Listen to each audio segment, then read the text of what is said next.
آن درنده ترین موجود زمان خود بود و ما می‌دانیم که تا پای مرگ مبارزه می‌کرد. همکنون تکنولوژی امروزی پرده از اسرار 70 میلیون ساله برمی‌دارد. از قدرت شنوایی آنها از طریق پاهایشان تا ارتباطشان با پرندگان امروزی شاهد آن هستیم که چگونه یک هیولای ماقبل تاریخ به زانو درآمد. نخستین جنگنده های زمین با استفاده از دانش و تحقیقات علمی جدید شیوه جدال ماقبل تاریخ را بازسازی می‌کنیم. اینجا میدان جنگ ژوراسیک است، نبرد ژوراسیک. تفکیک قاره‌های بزرگ لورازیا و گوندوانالند.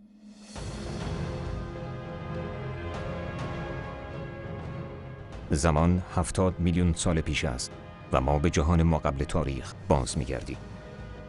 دو ابرقاره لورازیا و گوندوانالند بیش از گذشته از یکدیگر دور می‌شوند. حیوانات وحشی رشد می‌کنند و با زمین خشمناک خو می‌گیرند. گوندوانالند تفکیک می‌شود. مواد مذاب از آتشفشان‌ها فوران می‌کنند. در گوندوانالند فعالیت آتشفشانی چهره آشفته زمین را تغییر می‌دهد. آفریقا از آمریکای جنوبی جدا می‌شود. در این جزیره سرسبز باران‌های موسمی و خشکسالی‌های طولانی مدت و تغییرات شدید آب و هوایی دایناسورها را در مقابل هم قرار داده است. در جهانی که منابع غذا و آب در حال کم شدن است، درندگان ناچارند برای بقا با یکدیگر مبارزه کنند.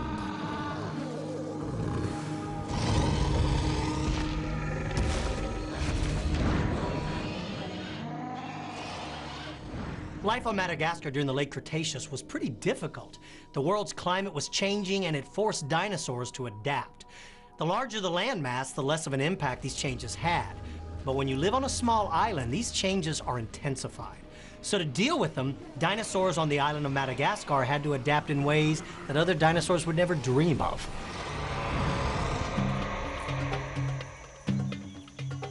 سال 1996 25 مایلی خارج شهر ماهاجانگا در شمال غربی ماداگاسکار. دیرین شناسان در حال حفاری‌های مأموریشان هستند، اما در حین حفاری مشخص شد این کشف به خصوص کمی عجیب به نظر می‌رسد. دانشمندان با استخراج بقایای بیشتر از زیر زمین و یافتن سرنخ‌های علمی و کالبدشناسی توانستند تصویری از یک دایناسور ناشناخته ترسیم کنند. یک مسئله مشخص شد: این استخوان‌ها متعلق به یک گیاهخوار نیستند. استخوان‌ها به یک درنده تعلق داشتند.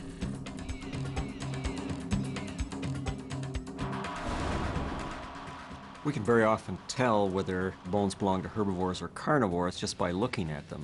In the big carnivorous dinosaurs, you have hollow bones. And hollow bones, of course, can support the animal as long as the bone around the outside is dense enough to support the weight of the animal.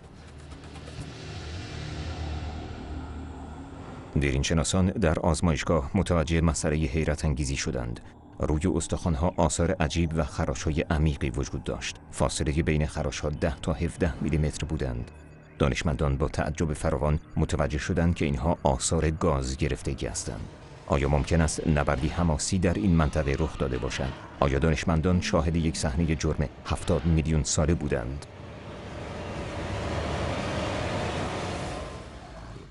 At first, the paleontologists had no idea who or what had made these markings on the bone. But using some of the same techniques that modern forensic scientists do today, they were able to solve the mystery of who it was that made these injuries over 70 million years ago. دانشمندان میبایست ابتدا دایناسور را شناسایی میکردند. آنها به شواهد فسیلی یافت شده در همان منطقه رجوع کردند. در همان نزدیکی جمجمه یک دایناسور درنده بزرگ یافت شد که به طرز خارق‌العاده‌ای حفظ شده بود. این هیولای درنده دایناسور گوشتخواری به نام ماجونگاتولوس بود، تیرکس شرقی.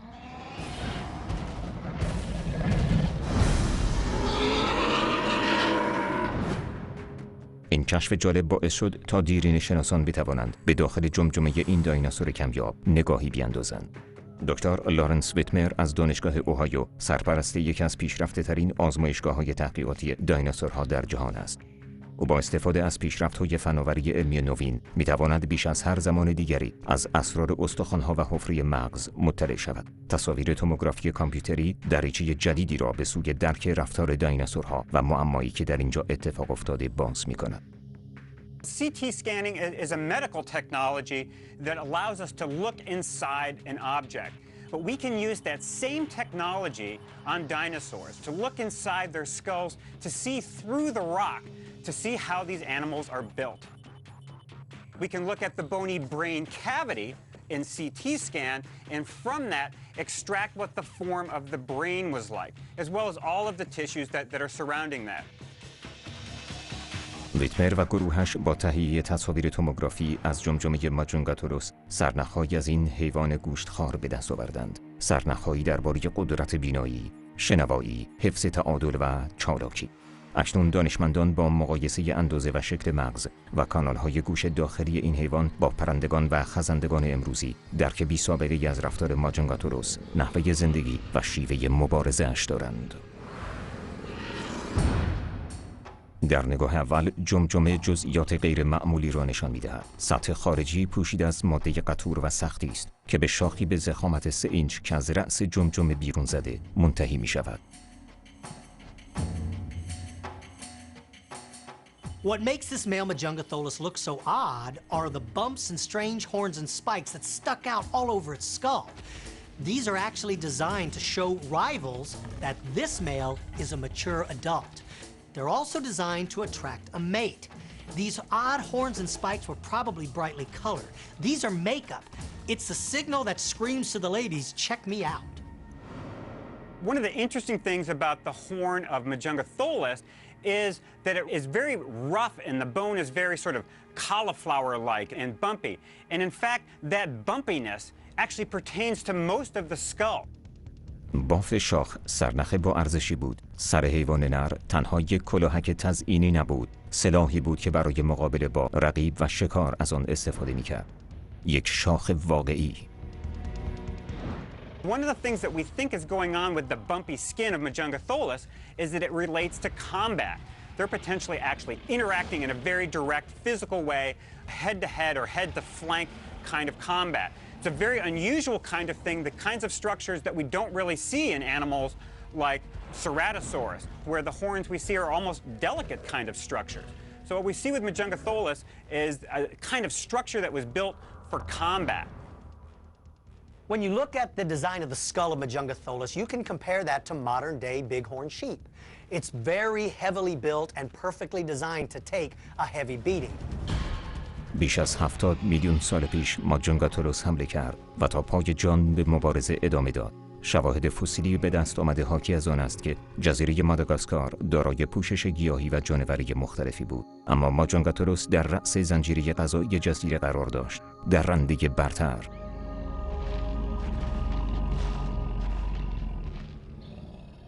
Every environment has an apex predator. That is the ultimate predator, the top of the food chain. On North America, Tyrannosaurus rex was that apex predator. But on the island of Madagascar, it was Majungatholus. Majungatholus was the top predator in its community. In general, it would have spent its day stalking around for prey, killing something, and when it killed it, ate it, and rested for a while.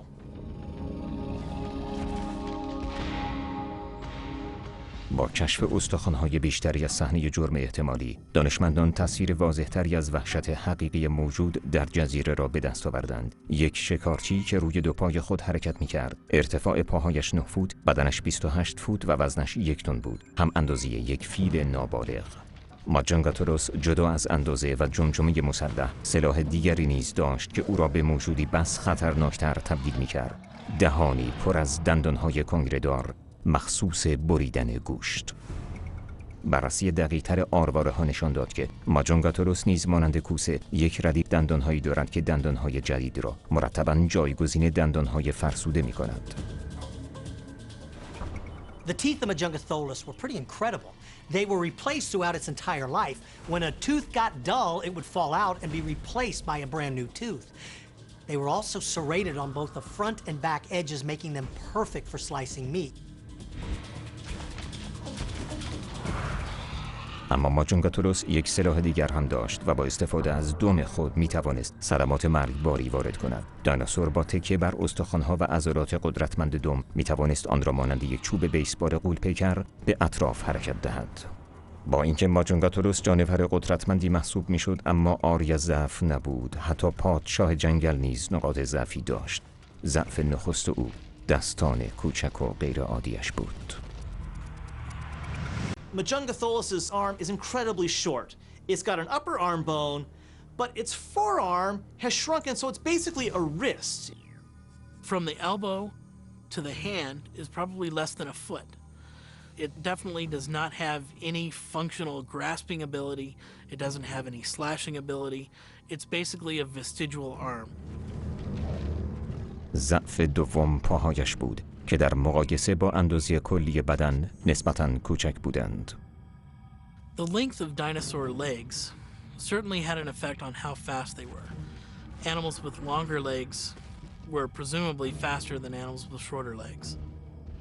What we see in Majungatholus is an animal that's not built for speed. This is an animal that was pretty fast, but still not the kind of swift-footed runner that we see in other kinds of dinosaurs. اینطور برآورد شده که احتمالاً ماجنگاتوروس این امکان را داشته که با سرعتی معادل 10 تا 15 مایل در ساعت بدود که تفاوت چندانی با سرعت متوسط انسان ندارد، اما با توجه به محیط متراکم جنگل سرعت برای این شکارچی اهمیت چندانی نداشته است. It didn't have to be particularly fast because there were no really fast dinosaurs known from its environment. So you only have to be faster than your meal. You don't have to be faster than something else that you're never going to see. شواهد به دست آمده از تصاویر توموگرافی کامپیوتری سومین نقطه ضعف دایناسور را آشکار کرد: ضعف در بینایی. With Majungatholus, we can look at the brain structure and see that the visual centers are not tremendously enlarged. They're relatively modest. One of the really interesting aspects of the visual system is whether these animals had binocular vision. In other words, did their visual fields overlap? Because that actually provides depth perception. Majungatholus has very limited binocular vision. The construction of their skull made it a little bit more difficult to get that binocular vision. So as they're sizing each other up, they're going to be really kind of looking from side to side, but if one moves quickly, it's going to get out of that binocular vision. So there'll be a lot of juggling for position between these guys, kind of like boxers will do before they start their fight. به طریق یکی از درندگان برتر که در رأس زنجیره غذایی قرار داشت، مورد هجوم قرار گرفته و کشته شده است. هویت مهاجم مشخص نبود.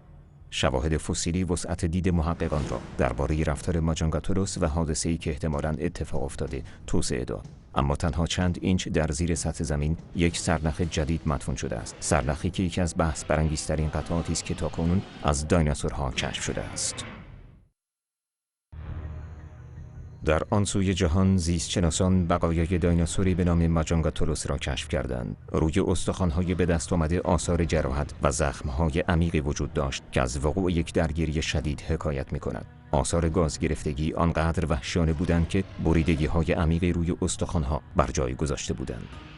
در همین حین محققان به مسئله تعجب آوری برخوردند. دیرینشناسان به بررسی صحنه ادامه دادند و آثار زخم را از نزدیک مطالعه کردند. یافته‌های آنها از وقوع یکی از مخوفترین حوادث ممکن در قلمرو حیوانات سخن می‌گفت: همجنسخواری. دو ماجنگاتوروس با هم مبارزه کردند. یک شکارچی برتر دیگری را کشت.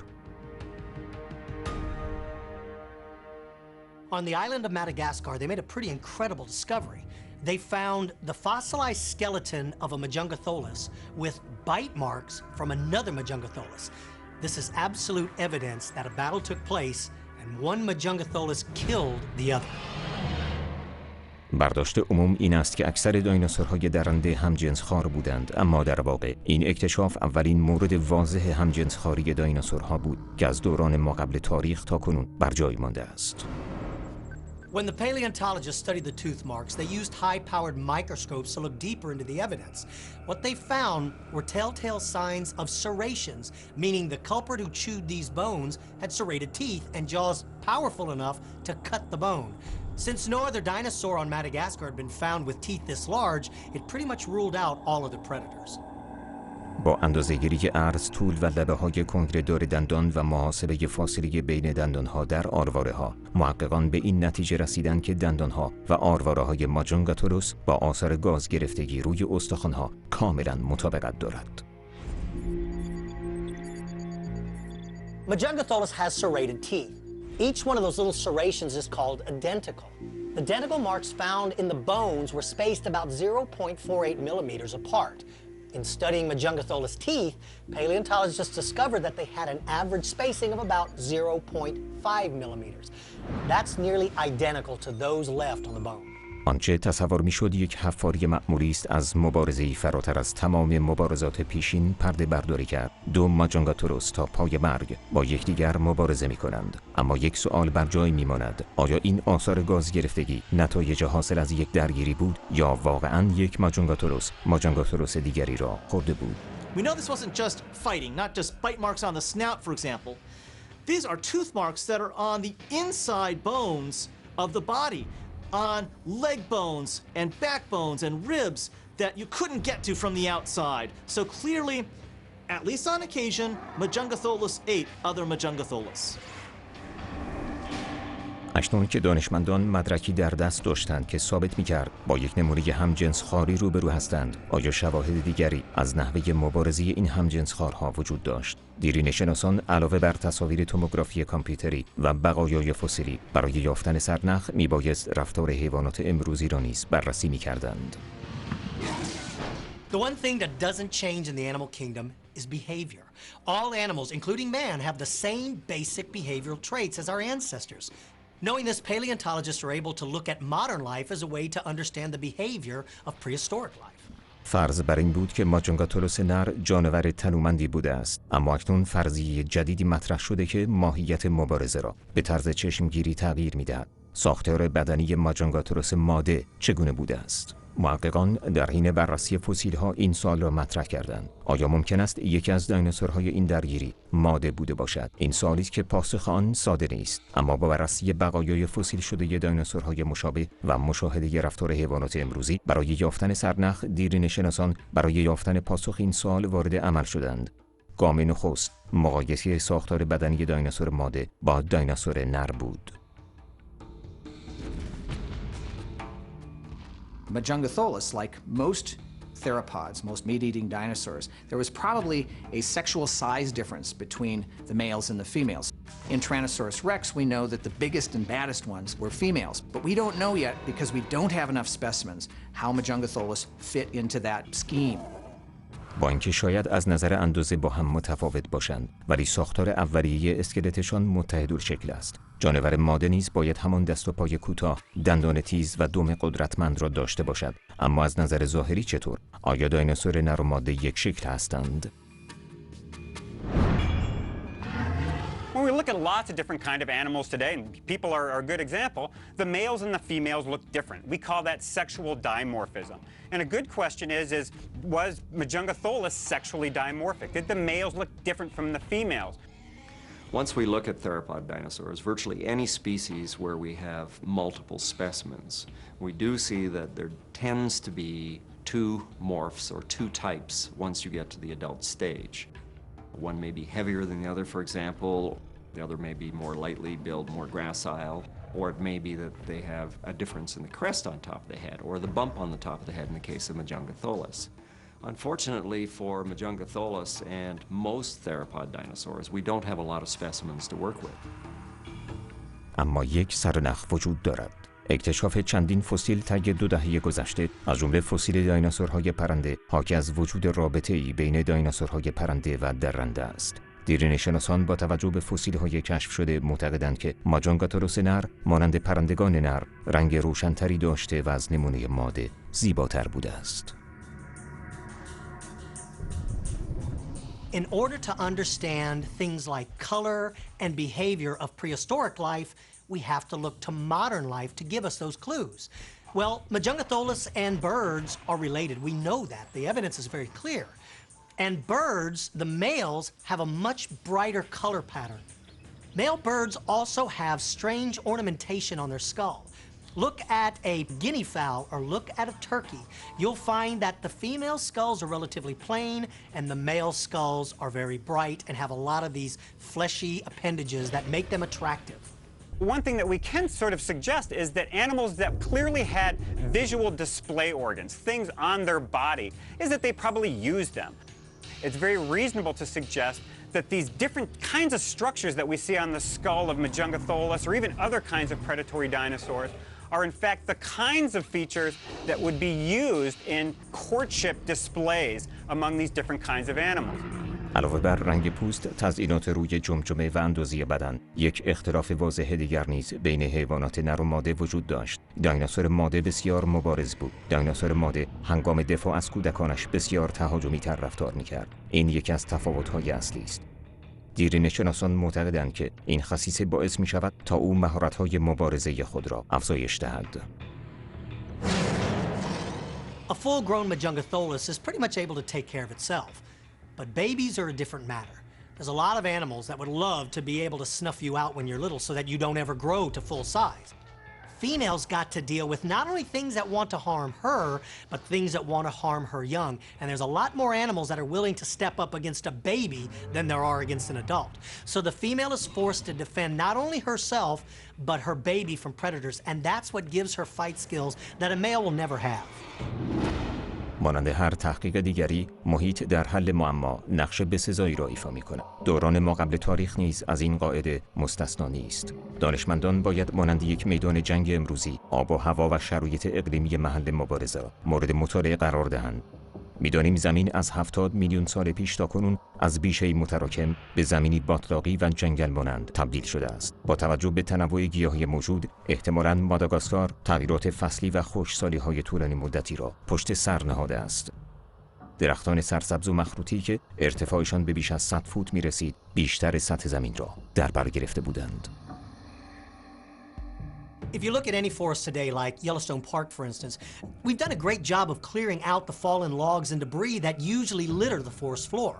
Of course, back then, that wouldn't have happened. So moving through those forests could have been incredibly difficult, especially during a fight.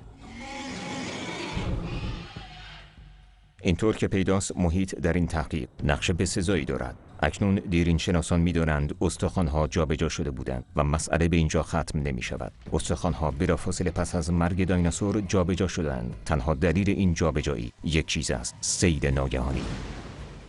Looking at the geology of the dig site, paleontologists could see that the bones had been washed into their final resting place. This location was not where the battle had taken place. It's simply where the remains of the eaten dinosaur ended up. The evidence suggests that floodwaters carried them there. متخصصان ابتدا شروع کردند به بازسازی شرایط احتمالی درگیری که 70 میلیون سال قبل به وقوع پیوسته بود. ممکن است یک ماجونگاتوروس نر وارد قلمرو هم نوع ماده خود شده باشد. انگیزش برقراری رابطه جنسی بوده است، اما دایناسور ماده برداشت دیگری می کند. زمانی که دایناسور نر نزدیک می شود، حیوان ماده جوانب احتیاط را رعایت می کند تا اینکه متوجه نیت دایناسور می شود. برای حفاظت از خود و قلمروش باید به او بفهماند که قصد عقب نشینی ندارد. دیرینشناسان فکر می کنند دایناسور ماده پیش از حمله برای اطمینان از امنیت خود به صورت غریزی 3 اقدام انجام می دهد. اولین اقدام حفظ جایگاه است. سپس اقدام دوم را انجام می دهد. با چرخیدن به پهلو هیکل بزرگش را به دایناسور نر نشان می دهد. When you're approached by a rival, the last thing you want to do is turn tail and run. First, it means you lose your territory, but worse, your rival might think you're food. The rules of the animal kingdom are pretty clear. Break one of these rules and you're liable to end up dead. اقدام بعدی نشان دادن گوشه از آن دندانهای تیز است. نشان دادن دندانها نشانه بارزی از خشونت است. به محض اینکه دایناسور ماده حریف را از وضعیت خود باخبر کند، نوبت حریف است که او را متقاعد سازد که هدفش از نزدیکی جفتگیری است، نه خونریزی.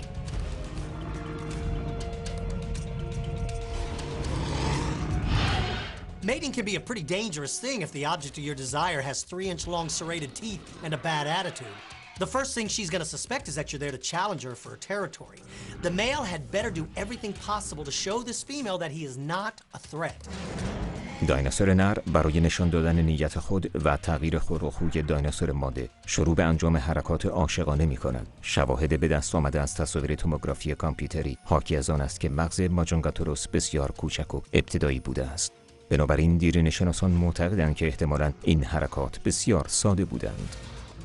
Certainly given the brain size of something like Majungatholus, which has a relatively primitive brain, we would expect them to have the kinds of primitive, very ritualized courtship rituals that we see in lizards and crocodiles today. Very stereotyped, rigid kinds of courtship behaviors. با اینکه دایناسور نر تمام تلاش خود را می کند، اما ماده پذیرای او نیست. او نمی داند با این حرکات بیشتر به سوی مرگ می شتابد.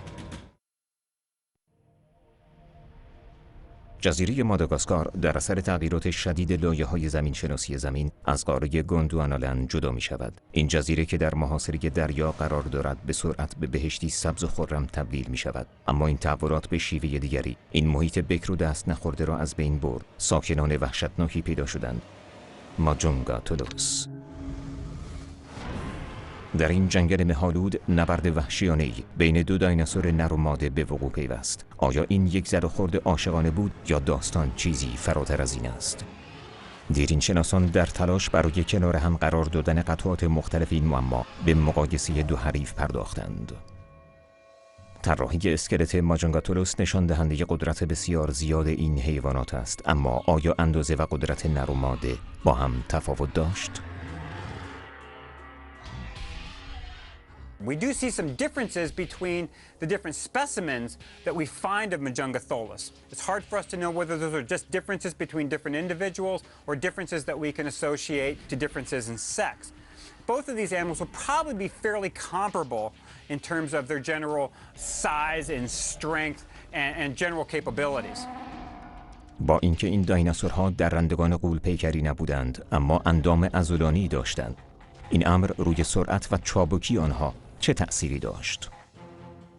Majungatholus is not necessarily a fast and agile animal. It doesn't have to be.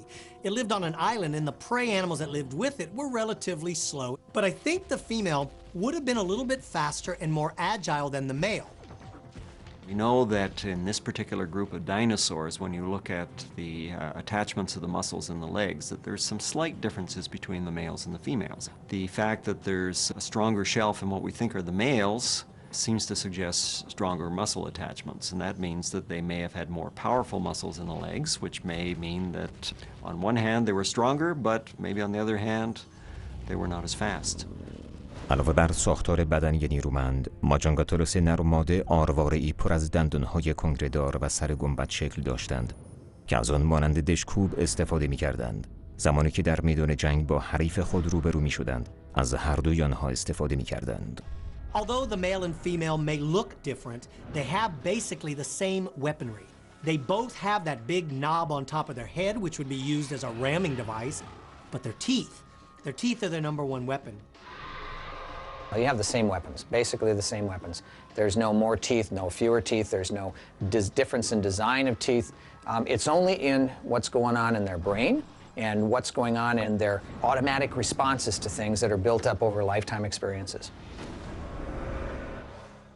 وقتی صحبت از حمله به حریف به میان می‌آید، نر و ماده کاملاً با هم فرق دارند. دایناسور نر مهارت‌های لازم برای شکار طعمه یا به دست آوردن جفت مناسب را می‌آموزد. با این حال مانند پرندگان و خزندگان امروزی، مادر برای دفاع از کودکانش زمان زیادی را صرف مبارزه با دشمن می‌کند. Whereas the male Majungatholus may have the skills for the ritual combat to fight over access to females or territory. The females might have one situation where they have an advantage. It's going to know how to defend its young, and it's going to fight pretty savagely. Now, if the female were actually defending its young, then that in a sense changes the equation, and consequently the intensity of battle might be different. Because at that point, the intensity wouldn't be just about a meal or about territory, it would be about her heritage, her genes, and her future. The female is going to want to save her life. If she has offspring nearby, she may fight to the death. If the young is not there, she's going to leave because she needs to protect her ability to reproduce. I think that if you throw a young Majungatholus, which the female is going to try to protect, into the mix, you kind of change things around a little bit. And she's maybe not going to leave before the fight is done. She's not going to abandon the fight if she feels that her offspring is going to be endangered. And she'll fight for that offspring. زندگی در ماداگاسکار برای ماجونگاتولوس بالغ دشوار بود، اما بقای ماجونگاتولوس جوان بدون حمایت‌های یک ماجونگاتولوس بالغ تقریباً غیر ممکن بود. Being confined on the island of Madagascar in the late Cretaceous was pretty tough because what it did is it took all of the dinosaurs and forced them into a very small area. So unlike animals on the mainland where the female could leave the juveniles unattended while she hunted, on Madagascar, because all these animals were confined in such a small space, it was much more likely that somebody would happen across these babies. And when you're an unprotected baby, there's a tremendous amount of danger. در جنگل‌های تاریک و انبوه ماداگاسکار خطر جانوران را تهدید می‌کرد. اما یکی از مهمترین آنها، انزواطلبی، باعث شد تا این بهشت به زندانی تبدیل شود که حکم تمام زندانیان آن مشترک بود: مرگ. On an island where you're separated from others, it means the chances of meeting a mate from the opposite sex are reduced. And more importantly, it means that those that you meet, you could very well be very closely related to. So the number one problem is inbreeding.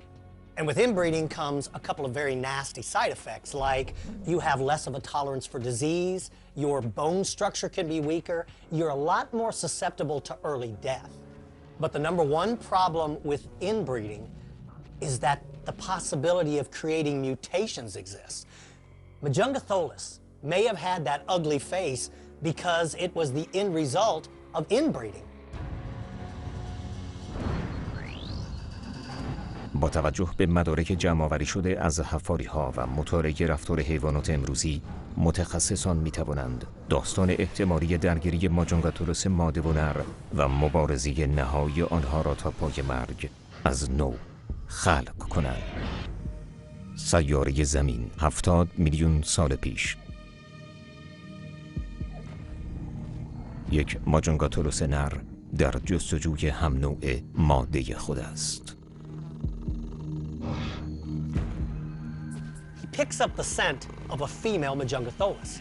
He knows it's a female simply by her scent. He moves in cautiously knowing that if she has a mate, there could be a confrontation. دایناسور نر به آرامی و با احتیاط وارد قلمرو دایناسور ماده می شود و رد بوی او را دنبال می کند.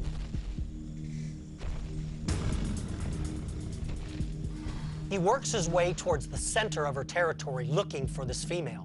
He finds her. She's in a small open clearing surrounded by very dense vegetation. He moves in and begins to demonstrate his intentions. He's not an aggressor. He is simply trying to woo her into mating. He goes through a series of steps designed to put her into a non-defensive mood. She doesn't react the way he expects and he doesn't understand it. دایناسور ماده از پیشروی او خوشنود نیست. He sways slowly back and forth again to try to describe to her his intention. She refuses to accept his advances. She bares her teeth and hisses with a deep rumbling growl. This is a clear message that she's looking for a fight. The Majungatholus male continues his dance to try to entice her, but she will not respond. She continues in an aggressive posture. The male tries to shift his position, perhaps put her in a different area and see if that will change her mood. اما حواس دایناسور ماده تنها روی دایناسور نر متمرکز نیست. As he moves to the side, he realizes that hidden behind her is her offspring. The male knows immediately. That's the reason why the female is not responsive to his reproductive dance. دایناسور نر متوجه می شود تا زمانی که بچه دایناسور ماده زنده است به او توجهی نخواهد کرد. He knows he's got to get rid of that baby. In his brain, his mind switches over from reproduction to killing. He needs to take out that baby and he needs to do it without being killed himself. دایناسور ماده متوجه تغییر رفتار ناگهانی دایناسور نر می شود. غریزه مادری او تحریک می شود. She knows he's seen the baby. She puts herself between the baby and the male as the male slowly begins to outflank her and outmaneuver her to have access to the baby. بچه بی حرکت می ماند، اما دایناسور نر قبلا او را دیده است. دایناسور نر باید بچه را از بین ببرد. The male lowers his head and rushes in, mouth agape, trying to grab the baby. But the female is quick to react and lowers her head and rams the male with incredible power. The male, being bigger, recovers relatively quickly and turns to face the female. He knows that he may have to attack the female in order to get to the juvenile. He doesn't want to kill the female, but he will if he believes his life is in jeopardy. Although the male is larger in size, the female can match that with incredible ferocity. She's defending her young and will fight to the death. توجه دایناسور نر مجدداً به طرف دایناسور ماده جلب می شود. دایناسور ماده می داند چشم دایناسور نر به دنبال کودک اوست. با کمال عصبانیت پیش از حمله مانند گاوی خشمگین پایش را به زمین می کشد. نر باید با احتیاط عمل کند. او می داند یک مادر محافظه‌کار می تواند به شدت خطرناک باشد، اما امیال جنسیش بر او غلبه کرده است. They go through a series of steps, each trying to intimidate the other, but it doesn't work. The male is intent on reproduction, and the female is intent on defending her young. The male is intent on killing that juvenile, and the female is intent on defending him. دایناسور نر باز حمله می کند، اما ماده به پهلو می چرخد و با دم قدرتمندش به او ضربه می زند. ضربه به نر برخورد می کند و او سعی می کند تعادل خود را حفظ کند. برای دومین بار از جلو حمله می کند. دایناسور ماده مجدداً حمله‌اش را خنثی می کند. دایناسور نر تلاش می کند تا ماده را از فرزندش دور کند. دست به چندین حمله نمایشی می زند و با هر حمله او را کمی دور می کند. همین که به اندازه کافی از فرزندش دور شد، دایناسور نر با سر به او حمله می کند. دایناسور ماده از محیط اطرافش غافل می شود. She trips on the log and falls to the ground. This is the opportunity the male's been waiting for. The female Majungatholus made one fatal error. She was so focused on defending her baby, she lost track of her environment. When you place a big foot like Majungatholus has on the ground, you better be assured of your footing, and she wasn't. And that's what tripped her up and gave the male his opportunity. دایناسور نر به طرف کودک بی‌دفاع حرکت می کند. اکنون که ماده از دور خارج شده است، فرصت خوبی است برای اینکه نیت خود را عملی کند. با دندانهای تیزش کودک بی‌دفاع را به دهان می‌گیرد. با اینکه نر اولین کشتار خود را انجام داد، اما این نبرد تازه آغاز شده است.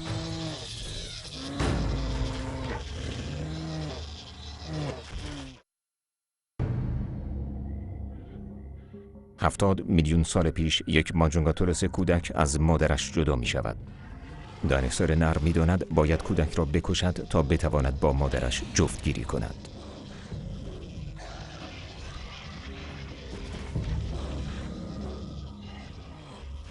The male Majungatholus has this baby in his jaws. He shakes and crushes it with tremendous force. The juvenile lays helpless in his jaws.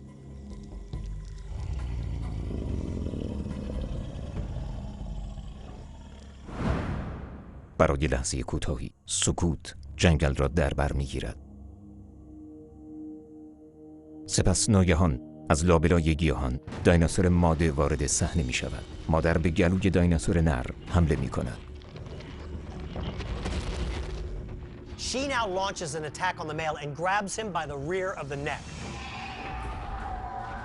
Using all the power she has, she crushes the vertebra in the male's neck. دایناسور نر کودک را رها می کند. جسد کودک روی زمین می افتد، اما قادر به حرکت نیست. She severed his spinal cord. He's completely helpless, but still alive. The female leans down and sniffs her baby to look for signs of life. There's absolutely no movement, and she knows the baby's dead. با اینکه ماجونگاتوروس ماده برای نجات جان فرزندش جان خود را به خطر انداخته، اما نمیتواند سوگواری کند. The brain of a dinosaur works like a light switch. There's an on and there's an off. They only think of one thing at a time. They live in the very moment they're in. When she realized that her baby was dead, the female Majungatholus's brain switched over from maternal to dinner. She now sees her baby as a food source. She's got to replenish the calories she burned fighting the male. Her baby is the first course. The male is the main course. اما دایناسور ماده هنوز کاملا سیر نشده است. اکنون توجهش به قربانی دوم جلب می شود. He's still alive, but he can't move. He makes a perfect target and he's gonna get eaten alive. دایناسور ماده روی او خم می شود.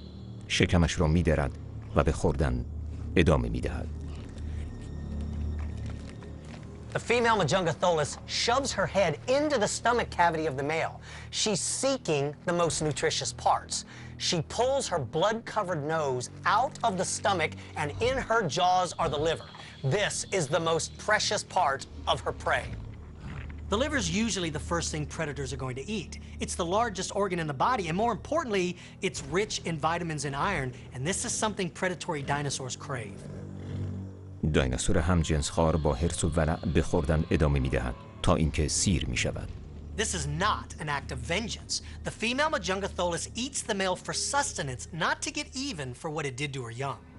با اینکه این هیولاها از نظر ظاهری مشابه هستند، بهای محاسبه نادرست دایناسور نر و از دست دادن فرصت شکست در مبارزه و مرگ بود. Had the male Majungatholus found this baby unguarded, it would have killed it. When the female would return, she would instantly go into reproductive mode because she didn't have a baby to defend. But because she was there defending the young, the moment the male killed it, she instantly attacked it in an effort to save the baby. با وجود پیروزی دایناسور ماده، این گونه جانوری در نهایت تسلیم مبارزه دیگری می شود. آنها 65 میلیون سال پیش منقرض شدند. Majungatholus faced the exact same consequences all animals do during an environmental change. The island of Madagascar was drifting further out to sea. Plant life suffered first. As those plants began to disappear, herbivores that lived on them began to disappear. And that left Majungatholus with having nothing left on the menu except for another Majungatholus. اکنون دیرینشناسان در جستجوی سرنخهای بیشتری درباره این دایناسور همجنسخوار انزوا طلب هستند. As people continue to explore Madagascar for more fossils, some of the things we'd really like to see about Majungatholus are there really differences between the sexes? And in order to test that idea, we need more skulls. دانشمندان همچنان به جستجو برای یافتن تفاوت دایناسورهای نر و ماده این گونه ادامه می‌دهند. اما یک امر مسلم است. 70 میلیون سال پیش یک ماجونگاتوروس در میدان جنگی در ماداگاسکار ماقبل تاریخ به هم نوع خود نشان داد رئیس کیست؟